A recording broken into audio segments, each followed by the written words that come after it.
Jenazah seorang pria yang tewas diduga karena kecelakaan disemayamkan di Rumah Sakit Bari Palembang setelah warga yang menemukannya membawa ke rumah sakit tersebut. Korban diketahui mengendarai sepeda motor dan ditemukan warga tergeletak di Jalan Pahayut Pemulutan Ogan Ilir yang sedang melintas. Saat ditemukan, korban sudah tak bernyawa dengan sejumlah luka di tubuhnya. Warga mengetahui korban adalah warga Palembang, kemudian membawanya ke Rumah Sakit Bari di Palembang, yang kemudian menghubungi keluarga korban.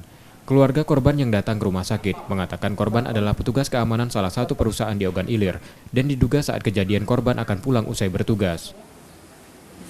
Jadi masih dari adik kita kan, katanya ada juga KTP-nya mau di Mensos, bahwa ada yang kecelakaan di Bukayut. Ternyata adik saya kan, kejadiannya pun pagi, dia pulang dari kerja, lebih kurang jam 7:30 kejadiannya. Jadi ketika kejemput lebih kurang jam 8:30, jenazah sudah di tempat kejadian.